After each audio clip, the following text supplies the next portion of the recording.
आता हे सगळं सुरू असताना आखातामध्ये असलेले भारतीय ज्यांची संख्या प्रचंड मोठी आहे, 90 लाख आहे जवळपास, ते सगळे चिंतेत आहेत।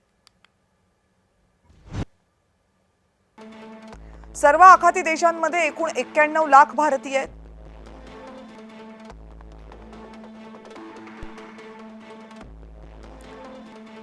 साडेचार ते 5 कोटी कुटुंबीय भारतामध्ये जी राहतात ती या आखाती देशांमधल्या भारतीयांवर अवलंबून आहेत।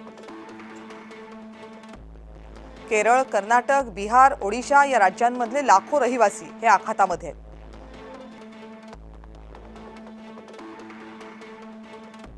काही तेल शुद्धीकरण प्रकल्प बंद पडलेत, त्यामुळे अनेकांना आपल्या नोकऱ्या जाण्याची भीती आहे।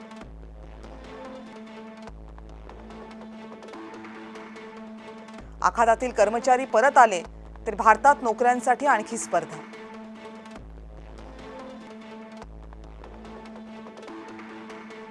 या सर्व अनिवासी भारतीयांकडून सरकारला मौल्यवान परकीय चलनही मिळतं।